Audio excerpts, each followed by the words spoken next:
भेद ज्ञान और वीतरागता की ही अद्भुत महिमा है। इसकी चर्चा अपन ने यहाँ कल तक की है।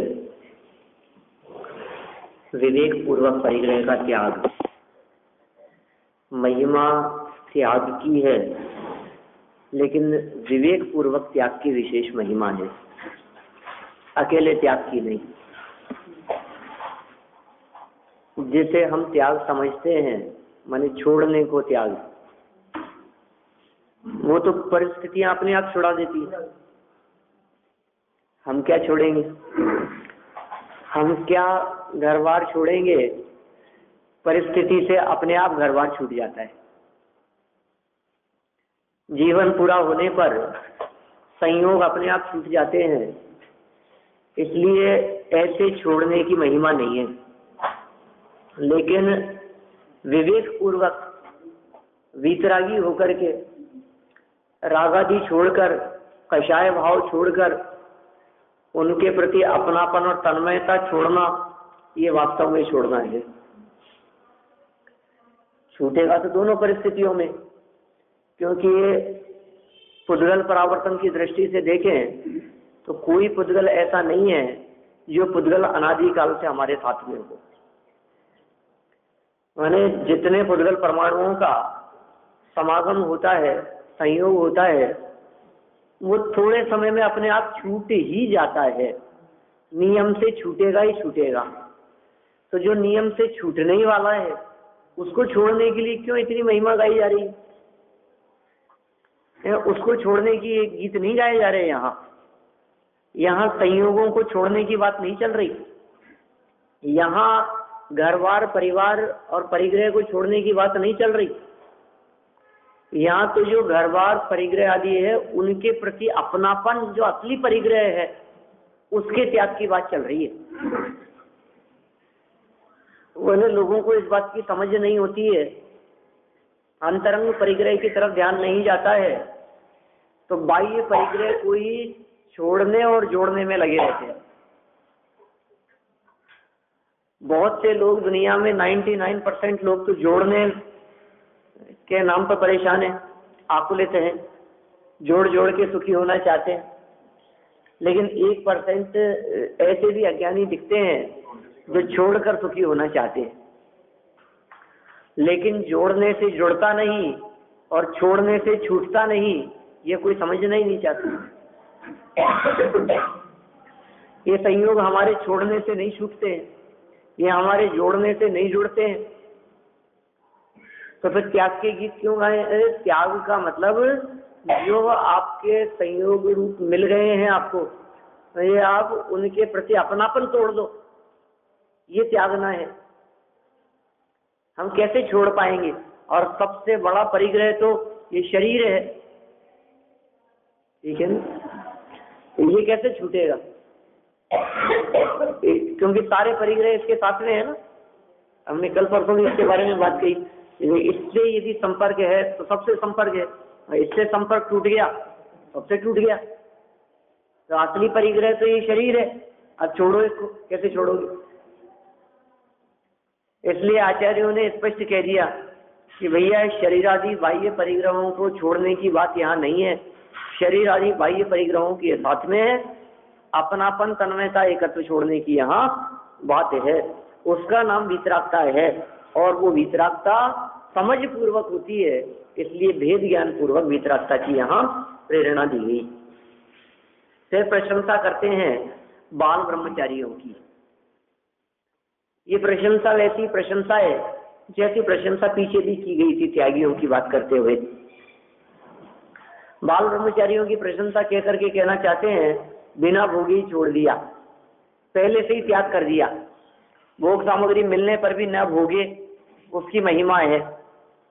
ठीक है, मैंने एक तो ऐसे कई 3 तरह की बात कही थी पीछे।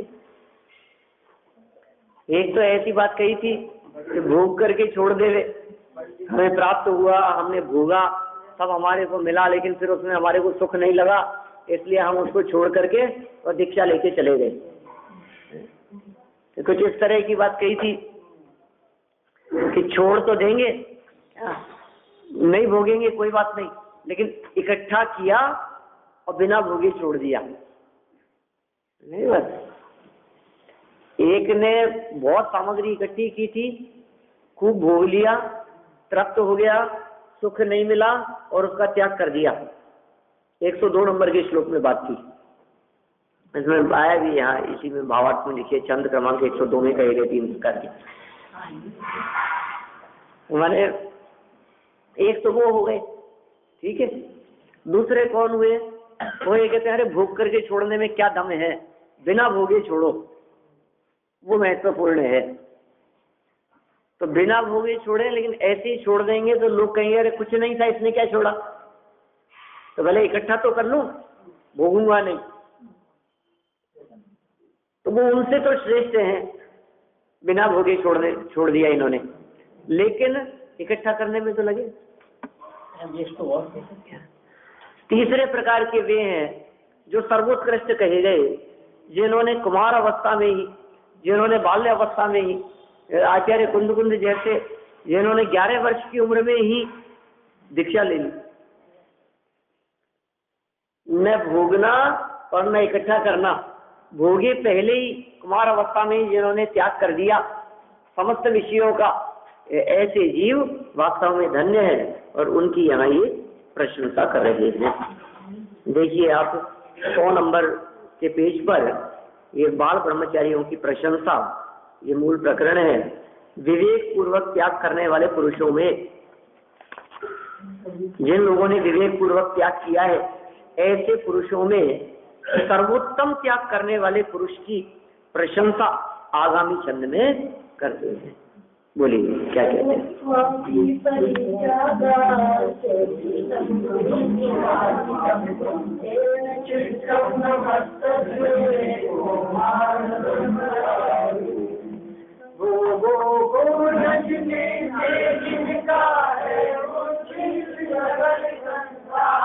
ब्रह्मचारी कुमार को अचरज सहित नमन बहुबार। देखिए क्या कह रहे हैं, भोगों को तजने से जिनका है उच्छिष्ट सकल संसार, भोगों को जिन्होंने त्याग दिया है उससे जिनका सारा का सारा संसार कैसा हो गया है, उच्छिष्ट हो गया है। उच्छिष्ट हो गया है माने जूठन के समान। उच्छिष्ट शब्द का अर्थ दिया है नीचे जूठन। जिन्होंने सारे जगत को, जिन्होंने सारे संसार को जूठन के समान जान करके छोड़ दिया है, ऐसे ब्रह्मचर्यधारी कुमार को, ऐसे ब्रह्मचर्य के धारक, जिनको कुमार अवस्था में ही जिन्होंने ब्रह्मचर्य ले लिया है, उनको अचरज सहित नमन बहुबार, उनको हम बड़े आश्चर्य से बारंबार नमस्कार करते हैं। देखिए कौन कर रहा है, नमस्तस्मै किसने दिए हैं ये शब्द? गुणभद्राचार्य कह रहे हैं, माने गृहस्थ लोग ऐसे कुमार मुनिराजों को नमस्कार करें तो इसमें कोई आश्चर्य की बात नहीं है। ये कह रहे हैं नमस्तस्मै येन चित्रम नमस्तस्मै, कुमार ब्रह्मचारी ने, कुमार अवस्था में ही दीक्षा ले लेने वाले, घर गृहस्थी संसार परिग्रह का त्याग कर देने वाले ऐसे मुनिराजों को गुणभद्र स्वामी कहते हैं कि हम भी बारंबार नमस्कार करते हैं, क्योंकि धन्य है वे जीव। समझिए आप, इन्होंने हो सकता है युवा अवस्था में आकर के दीक्षा ली हो, तो इनको लगता है ये तो हमसे भी श्रेष्ठ हैं, ये तो हमसे भी 2 कदम आगे हैं, सोचते हैं ना ऐसा।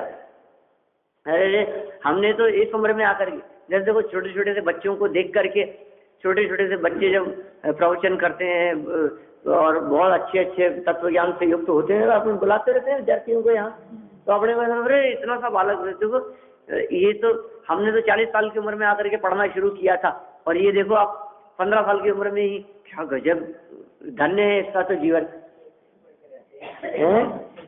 आने वाले एक से एक बढ़ करके आते हैं सब। तो उनकी योग्यता को देख करके, उनकी ज्ञान सामर्थ्य को देख करके हम भी वास्तव में ऐसा सोचते हैं कि यार गजब है इनका तो ज्ञान, इनका क्षयोक्षम, इनका जीवन, उनको देख देख करके अपने को भी ऐसा लगता है। ऐसी ही बात यहाँ कह रहे हैं। यद्यपि हमारा भी ऐसा कोई जरूरी नहीं है कि हमसे अच्छा स्वाध्याय हो उन विद्यार्थियों का, लेकिन फिर भी उनकी उम्र के हिसाब से और उनकी योग्यता, उम्र और योग्यता को देख करके हमारे को उनकी महिमा आए बिना नहीं रहती। ऐसे ही कह रहे हैं कि कोई गुणभद्राचार्य से वो 11 साल के मुनिराज कोई बहुत महान हो गए हो, ऐसी बात नहीं है। तो दोनों ही 6ठे 7वें गुणस्थानवर्ती, लेकिन फिर गुणभद्राचार्य क्यों महिमा गा रहे हैं, क्यों उनको नमन करने की बात कर रहे हैं, कि इसलिए कि यह हम तो 45 साल की उम्र के और ये 10-12 साल की उम्र का, धन्य है ये तो वास्तव में, इसने तो अपने जीवन को सफल कर लिया, धन्य कर लिया। तो उनकी महिमा गा रहे हैं यहाँ। देखिए आप, अचरज सहित नमन बहुबार, नमस्तस्मयी, नमस्कार करते हैं उनको, बारंबार नमस्कार करते हैं। अर्थ, उस कुमार ब्रह्मचारी को हमारा नमस्कार हो। हमारा नमस्कार हो माने पद्यानुवाद कर्ता का नहीं, हमारा नमस्कार हो मतलब आचार्य देव का नमस्कार हो, और वास्तव में भी नमस्कार करने योग्य हैं। उम्र से नहीं, योग्यता से बंधन है, ठीक है ना। उम्र तो आप समझ लो, महावीर स्वामी की 72 वर्ष थी और बाबूजी की 85 वर्ष है, तो महावीर स्वामी को नमस्कार करें कि नहीं करें?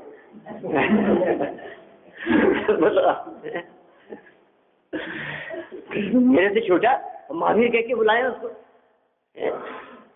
टोडरमल जी से 45 साल के थे, हम तो 55 के हो गए, बोलो, तो टोडरमल जी को नमस्कार करें कि नहीं करें?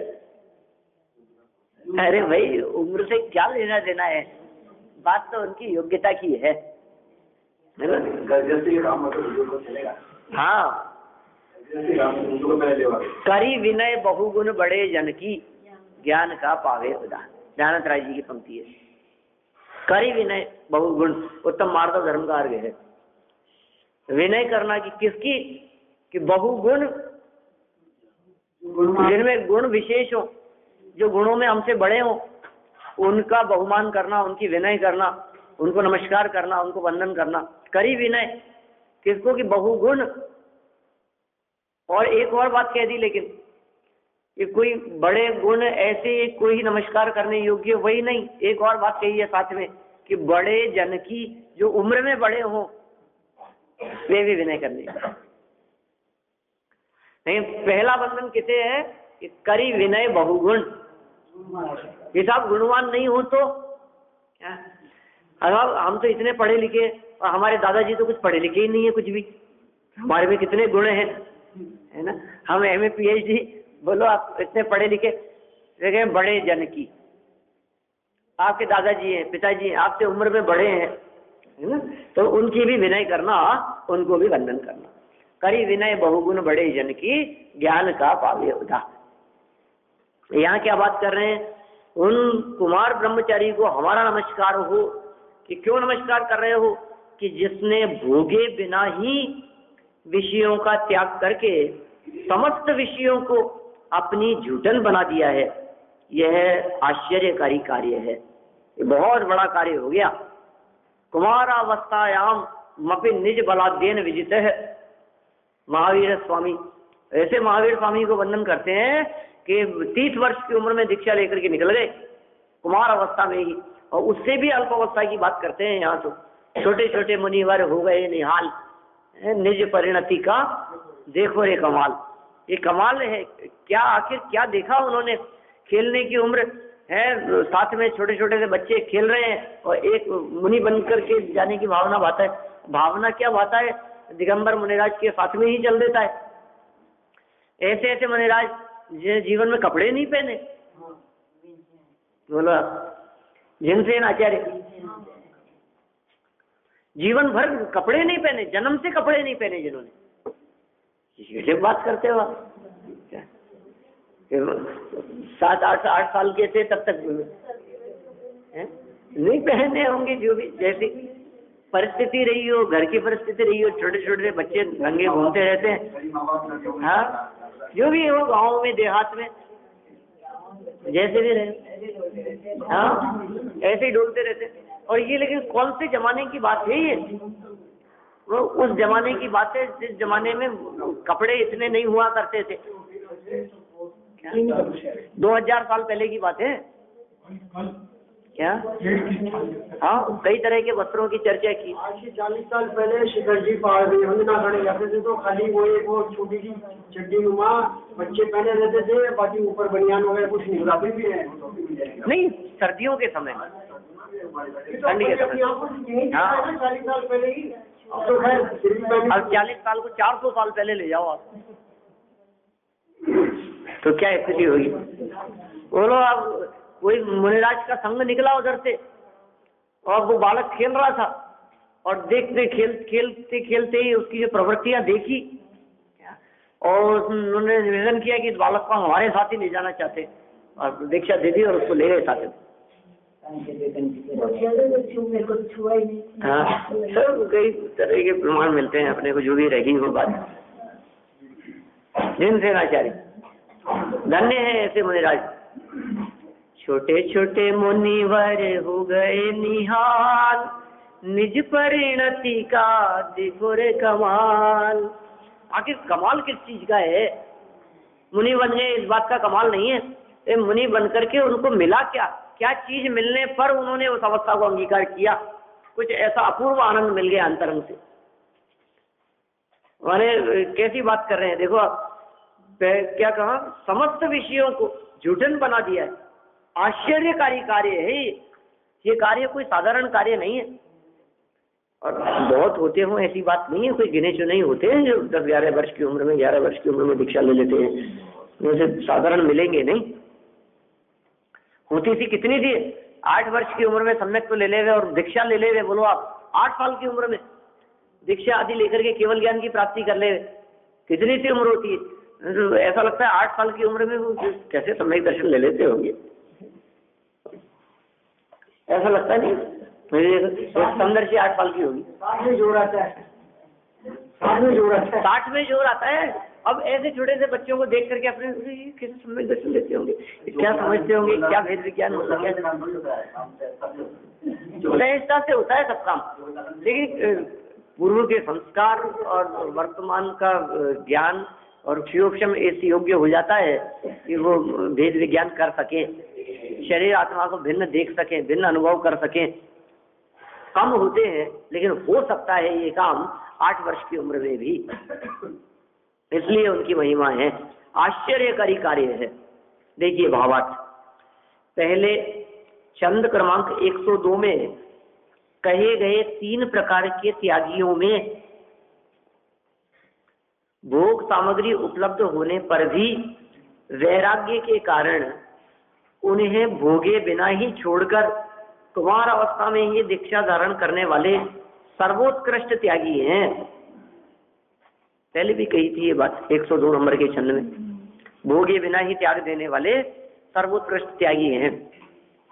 3 तरह के त्यागी कहे थे। एक त्यागी तो ऐसे कहे थे जिनमें ये बात कही थी कि त्याग तो कर रहे हैं, भोगा भी है और फिर छोड़ने से पहले अपने बच्चों को, बाल बच्चों को दे करके और फिर छोड़े। स्वयं ने तो छोड़ा है लेकिन छोड़ने से पहले भोगा भी है, खूब भोग लिया। अब उम्र हो गई 83 वर्ष की, ठीक है ना, बच्चों को राजपाट दे दो कि भैया हमने तो भोग लिया, हमारी तो उम्र हो गई, अब दीक्षा लेनी है, अब तो एक काम करो तुम लोग संभाल लो इसको और फिर खुद दीक्षा लेकर के चले गए।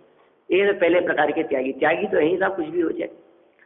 दूसरे प्रकार के त्यागी वे कि भोगा तो है स्वयं ने, लेकिन भोगने के बाद में अब इसको कौन संभालेगा, इस बात की चिंता किए बिना ही छोड़ के चले गए।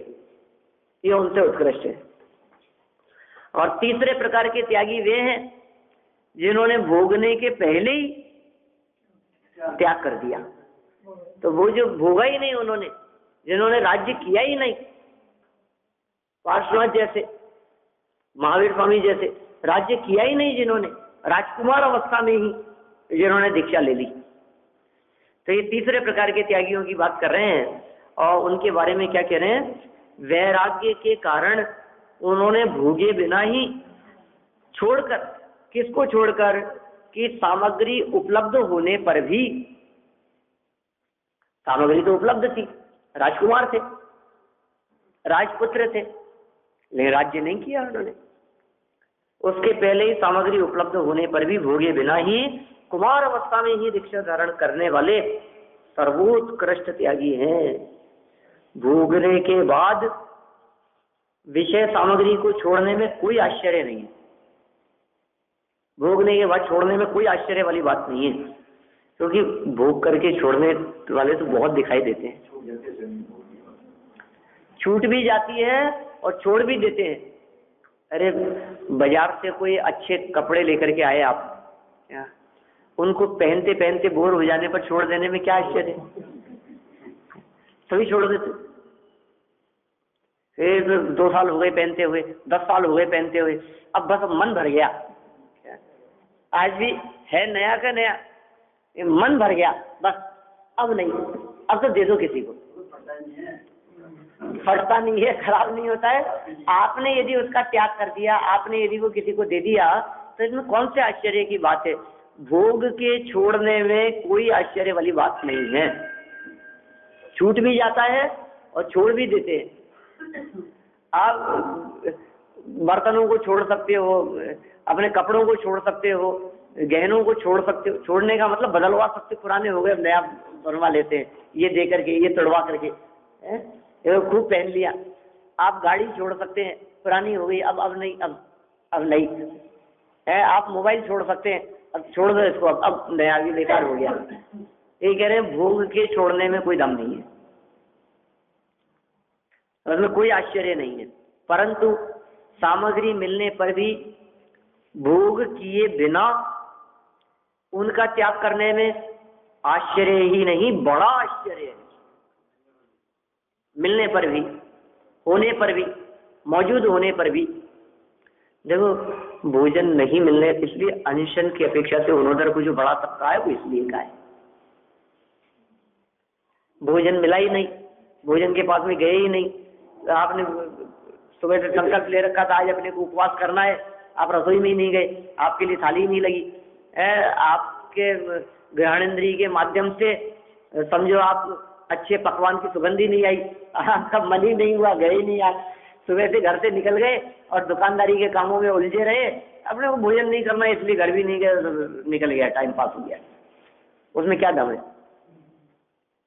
तो फिर किसमें? सामग्री मिलने पर भी, भोजन सामने आने पर भी, स्वादिष्ट भोजन आने पर भी, मन अनुसार पदार्थ मिलने, मन माफिक नहीं मिले तो गुस्से में भी छोड़ के चला जाता है। ऐसा भी देखा जाता है। और उसने त्याग किया कि नहीं किया? कहीं मन माफिक नहीं मिला, उसमें क्या दम है, छोड़ के चल दिया। लेकिन मन अनुसार मिलने पर, रुचि अनुसार मिलने पर, जैसा सोचता है, जैसा चाहता है, उस अनुसार मिलने पर भी जो छोड़ करके चला जावे वो विशेष व्यक्ति है। ये कह रहे हैं, क्या बात कही है? जिस प्रकार किसी के सामने भोजन परोसा जाए, परोसा ही नहीं, उसकी बात नहीं है, भोजन परोसा जाए और वह उसे बिना खाए छोड़ दे तो उसे झूठन कहते। परोस दिया हमने और बिना खाए छोड़ दिया तो झूठन है, उसकी छोड़ दिया है उसे, उसकी थाली में रख दिया, भोजन की थाली में। आपको ऐसे लग रहा होगा ये तो ऐसे कैसे झूठन हो गया, थाली लगाई थी हमने, अरे भोजन कर रहा था लेकिन और जो सामग्री डाली उसको बिना रहने दिया थाली में, तो झूठन हो गई ना वो।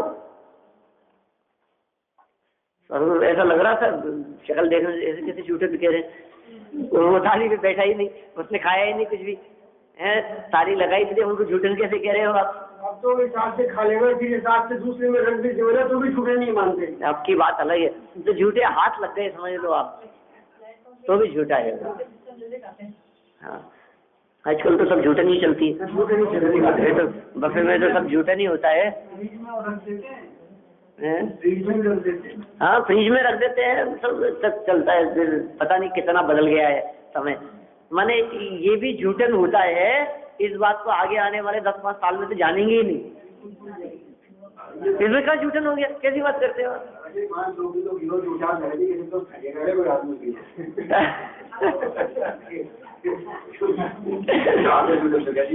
ऐसा ही चलता है, समझ लो आप। ये तो समझ लीजिए आप, मैं उन लोगों के बीच में बोल रहा हूँ जो मेरे से अधिक उम्र के हैं, सब सबको पता है। माने समझ लो आप, मेरी उम्र के नीचे वालों की तरफ जाएंगे तो वो तो ये क्या झूठा, कौन से झूठे नूठन की बात कर रहे हो आप? ये कौन सा झूठन हो गया? ये तो और जिनके गोविंद देव जी के इनकी भोग लगता है ना, मतलब जो मेरी बहन वगैरह बता रहे हैं, तो बोले उन लोगों की इतनी रसोई में क्लीननेस होती है कि वो लोग झूठे हाथ ही लगाते हैं। बोले पहले भोग लगेगा, उसके बाद में कोई झूठा करेगा। अब लेकिन बदल रहा है समय, मैं तो यही कह रहा हूँ। कहीं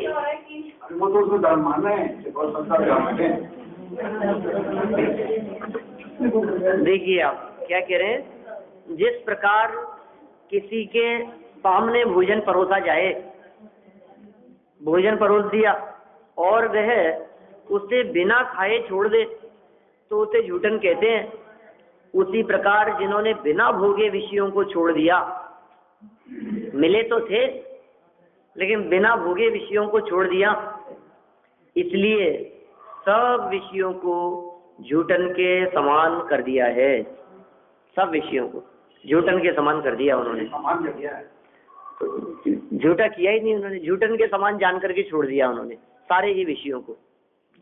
अतः उन्हें हम नमस्कार करते हैं। रुक गया क्या? नहीं,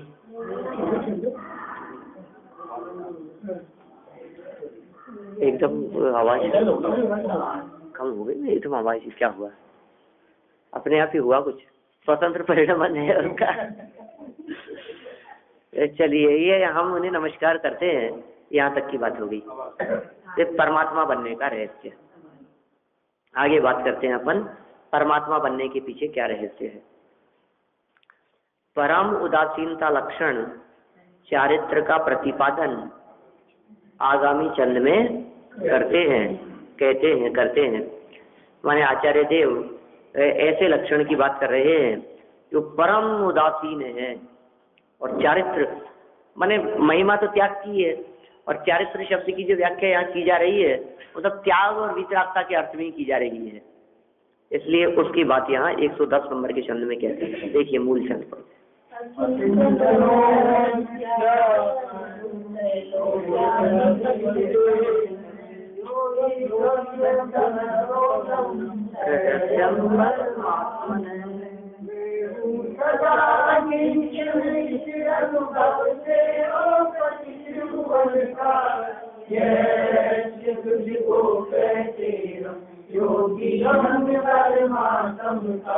देखो कैसी बात करते हैं।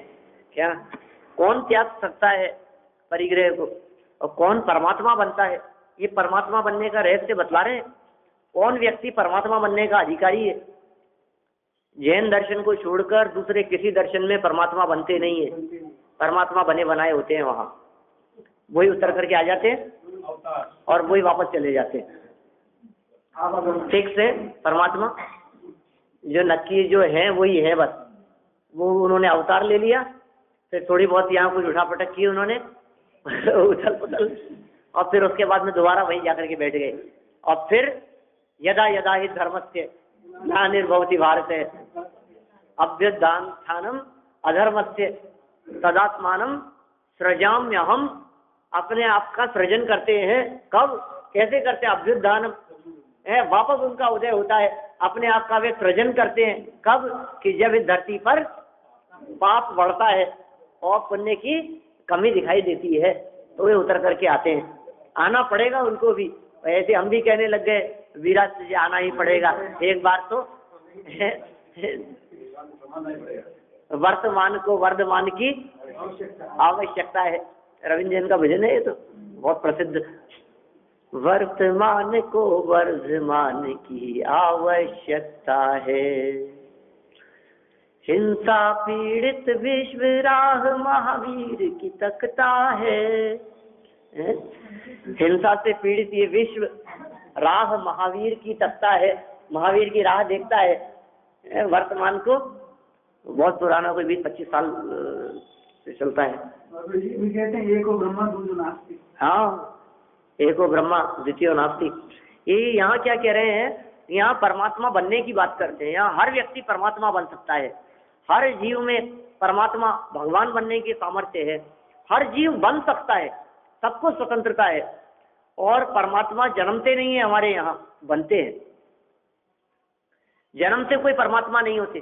अरे बाल तीर्थंकर भी नमस्कार करने योग्य नहीं है, युवा तीर्थंकर भी नमस्कार करने योग्य नहीं है, वे ऋषभदेव स्वामी भी पूजने योग्य नहीं है 83 लाख पूर्व तक, जब तक राजपाट में बैठे थे। मैं कहता हूँ कई बार बात, याद देखो कहीं किसी मंदिर में राजा ऋषभदेव की प्रतिमा नहीं मिलती है।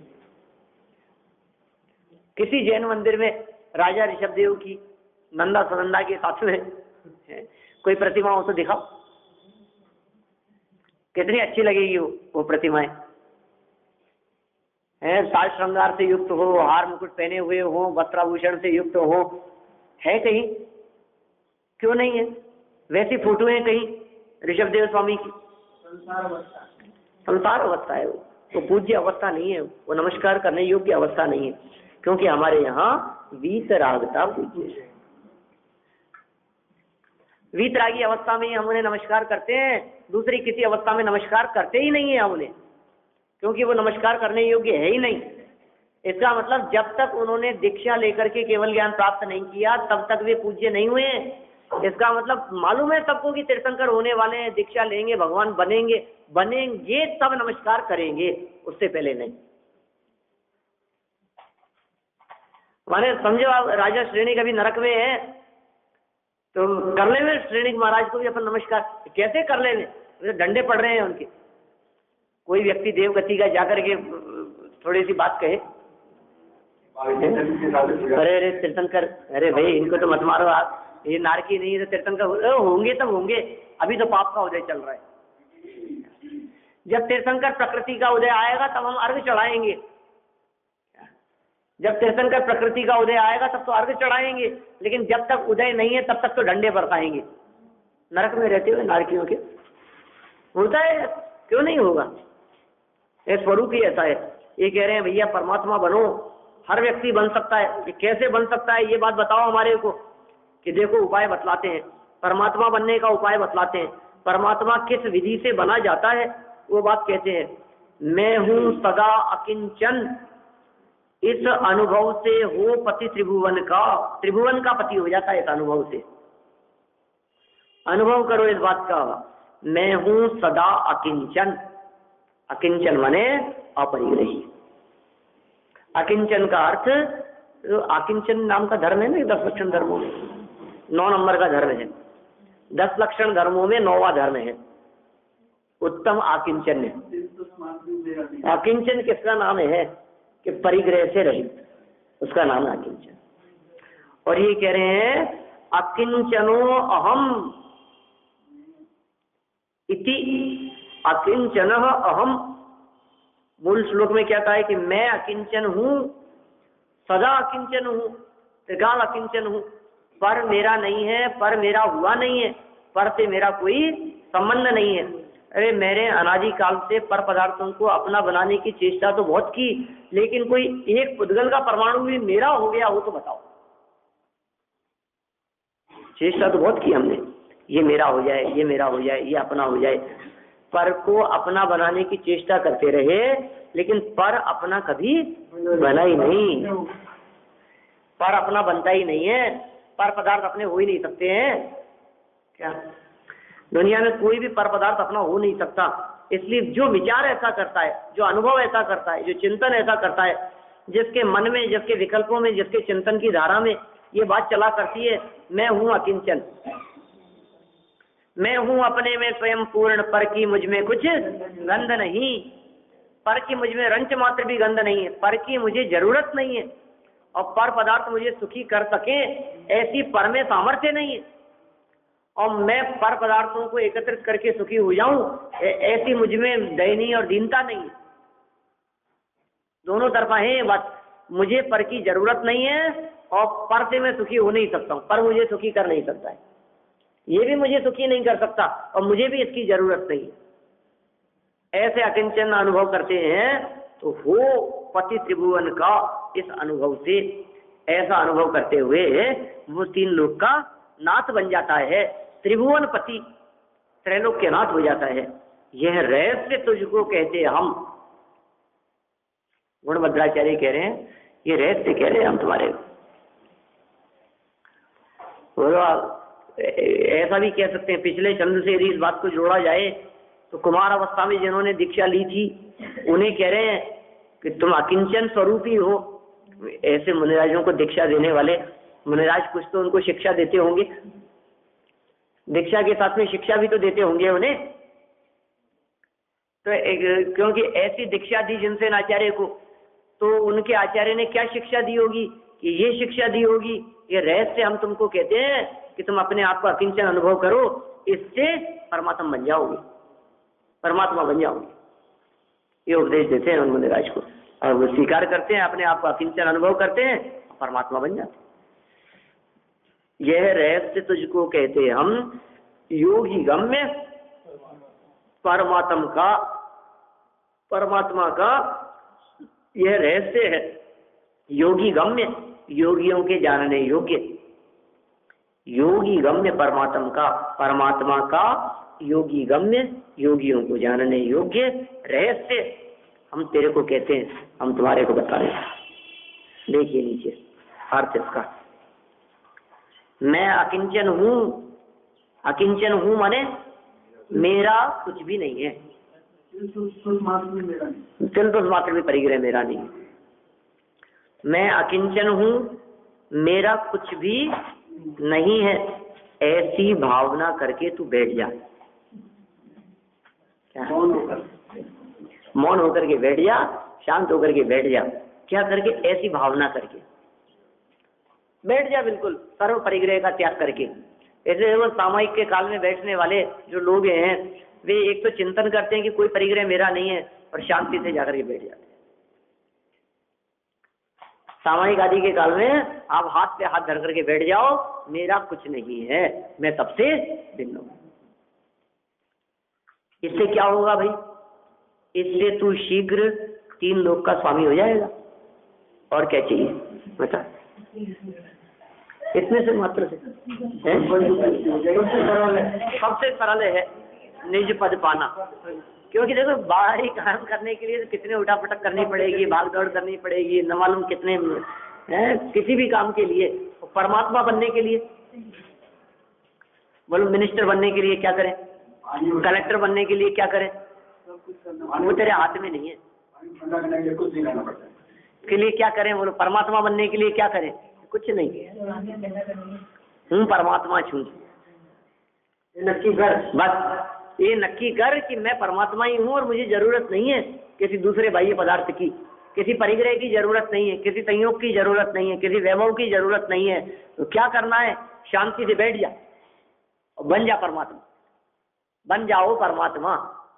कैसे ऐसी अच्छी लगती है पंक्ति, ज्ञाता दृष्टा आत्मा बन जाओ परमात्मा। ऐसे नारे लगाते हैं, सुने आपने कभी? या नहीं चलते ऐसे?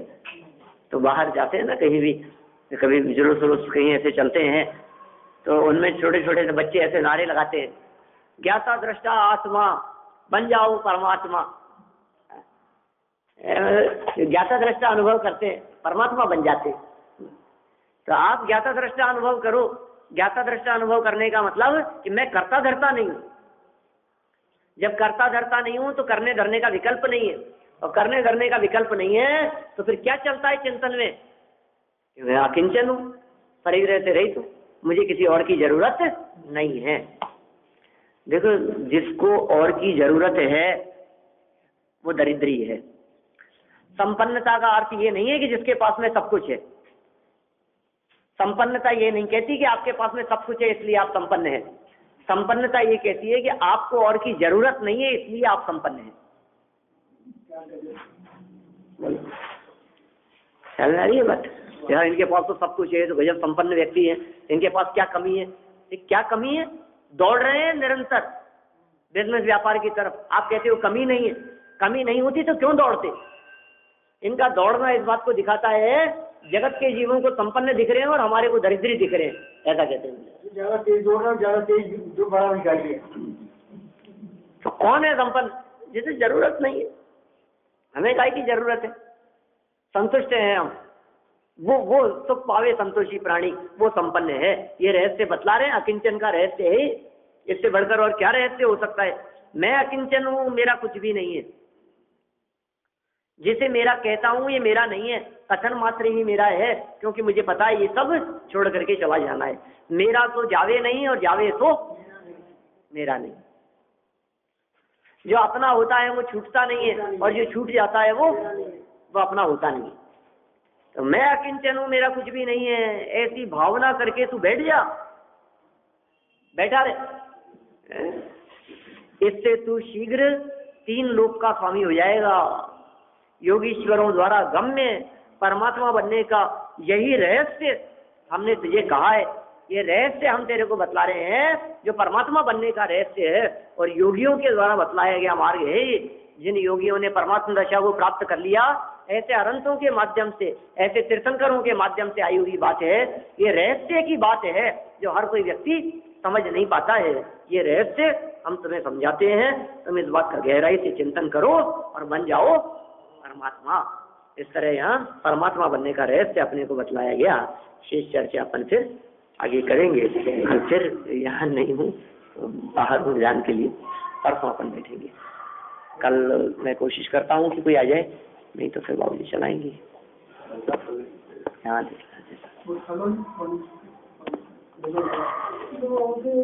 रोग से पाप के ताप से अपने मन को हटा ले तो क्या बात है। भजन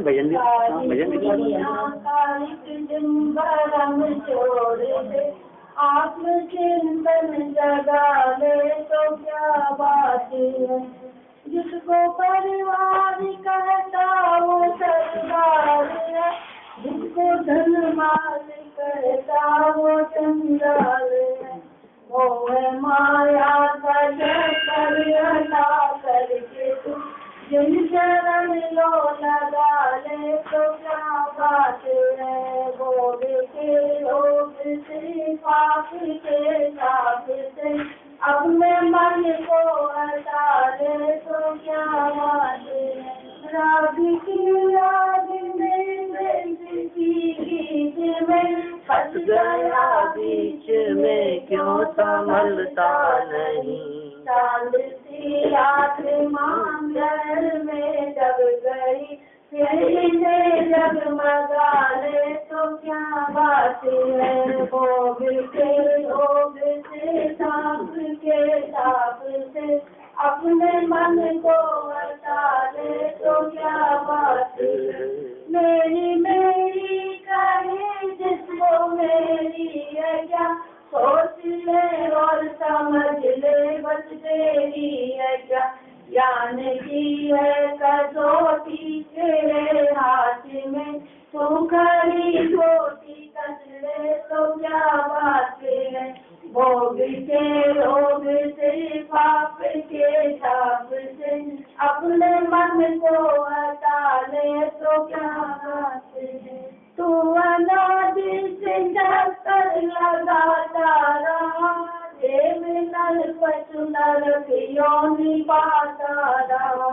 कर्म ने तो घुमाया तुझे आज तक, कर्म को तू घुमा दे तो क्या बात है। भोग के रोग से पाप के ताप से अपने मन को हटा ले तो क्या बात है। कर्म शुभ अशुभ दोनों ही बंद है, आज आत्मा को फंसाने के लिए फंदे, रोक दे कर्म को पहले संभल के तू, निर्जला कर मिटा दे तो क्या बात है, भोग के रोग से पाप के नाप से अपने मन को हटा ले तो क्या बात है, आत्मा में तुम्हारे बड़ा ज्ञान है, और ज्ञान चारित्र की खान है, दास गोविंद सम्यक की खान है, अपने मन को रमा ले तो क्या बात है, भोग के रोग से पाप के ताप से अपने मन को हटा ले तो क्या बात है, सारी दुनिया का एक जम्बरम छोड़ ले, आत्मचिंतन जगा ले तो क्या बात है, दवाई के जान से तुझे रोका लो, तो वाली मस्तक नमो सदा देते हो, सदा देते हो।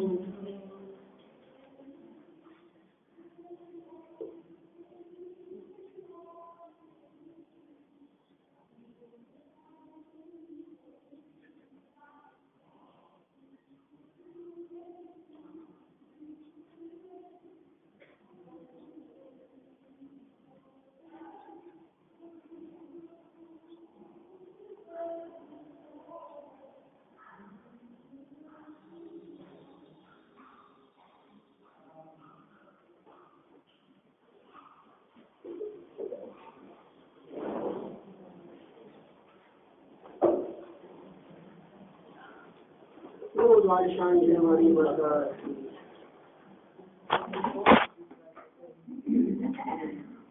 कर दिया करो ऐसे ही कर दो, जिससे बंद करते हैं उसी से बंद